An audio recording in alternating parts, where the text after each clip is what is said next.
वर्षा बढ़िबारे लागिथिला। ता सहित ताल देई घड़घड़ी आ बिजुली। समरेन्द्र कौन करिवो भाभी पारु नथिला। घर आउरी 15 किलोमीटर बाट। राति 9टा हेले। ए वर्षाटा आखिरे एमिति माड़ होउछि जे बाइक चलेबा बड़ कष्टकर।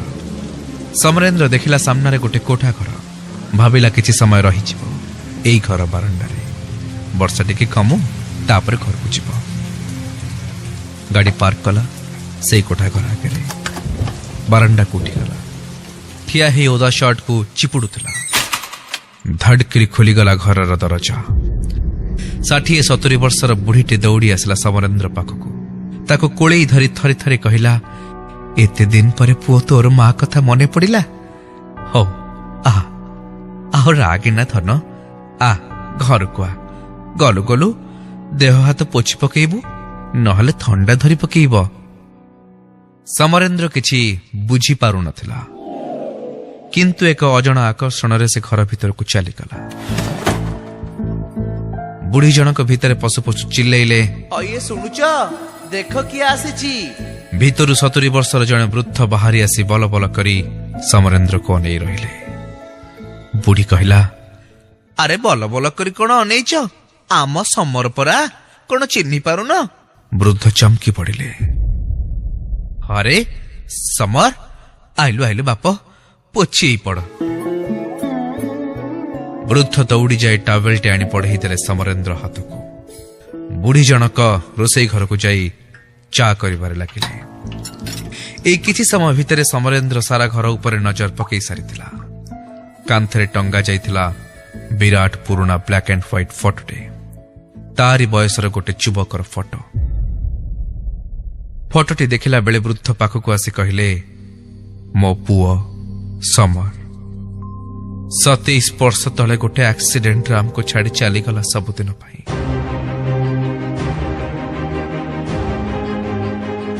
मालती तुमको समर भाभी बसिछि।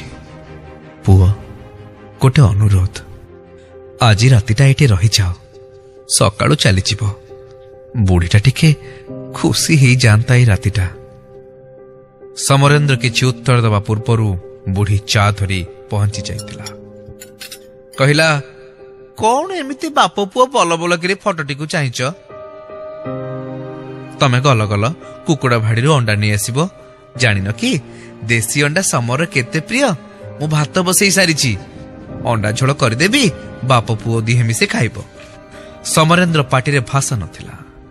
नाही करिबाको से शब्द जोगाड़ करि पारु नथिला। भाबुथला रही जीव रातिटा। एमिति तो ए वर्षारे बाइक चलई जीवा केते कष्टकर। और से तो मेस रे रुहे, केही भी अपेक्षा करि नथिबे ता आसीबा बाटको। तेनु रही गले किछि खेती नाही। चमत्कृत हेला समर बुढ़ा बुढ़ींकर आतिथेयतारे। आश्चर्य हेला केते अल्प समय भितरे से वृद्धा जनक रांधि सारिथिले भात, अंडा तरकारी, गोल गोल बैगण भजा और सोरिष दिया कौल सजना छुई पड़ी तरकारी।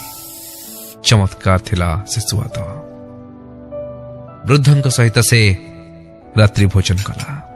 पाखरे रही परसी दौथिले बुढ़ी जनक। परसु नथिले, निज पुओ को बळई बळई खुआइला परि खुआई दौथिले समरेन्द्र को। खाई सारिबा परे ता पेई सेज प्रस्तुत हेई सारिथिला। सेज ऊपर बिछा जाइथिला अरख नुआ रंगीन बेडशीट। शोइबा पूर्वरु वृद्ध जनक आसी कहिले, पुओ मोर गोटे काम करदब। समर लेखा लेखि करुथला, किंतु तार गोटे बड़ इच्छा थिला गोटे बही बाहर करिब।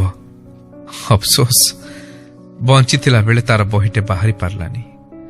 तमे तो सहर रे रुह, तमे पांडुलिपटा नहीं कौनसी गोटे प्रकाशक को देई तार बहीटे बाहर करदब।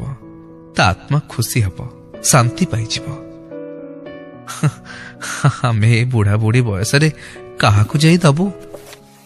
समरेन्द्र वृद्धंक हाथरू पांडुलिपिटा नहीं कहिला, मौसा व्यस्त हुंतुनी, निश्चय करिबी।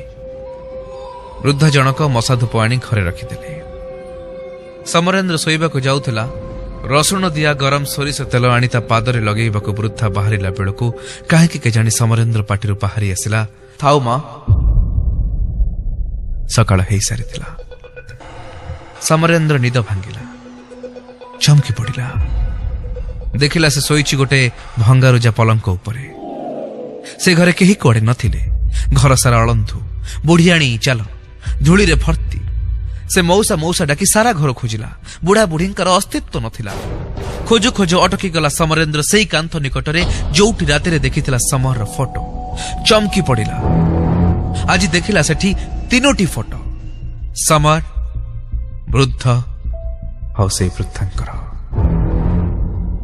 ଆଉ 3ଟି ଫଟୋ ତଳେ ଜନ୍ମ ତାରିଖ ଭିନ୍ନ ଭିନ୍ନ ଲେଖାଯାଇଥିଲେ ବି ମୃତ୍ୟୁ ତାରିଖ ଥିଲା ସମାନ, 20 ଜାନୁଆରୀ 1980। ଚମକି ପଡିଲା ସମରେନ୍ଦ୍ର। ବିଡମ୍ବନା ଏତିକି, ସମରେନ୍ଦ୍ରର ଜନ୍ମ ତାରିଖ ବି ଥିଲା 20 ଜାନୁଆରୀ 1980। ସବୁ ରହସ୍ୟମୟ ଲାଗୁଥିଲା ସମରେନ୍ଦ୍ରକୁ। ସବୁ ରହସ୍ୟ ଭିତରେ କେବଳ ଗୋଟିଏ ସତ ଥିଲା, ତା ହାତରେ ଥିବା ପାଣ୍ଡୁଲିପି।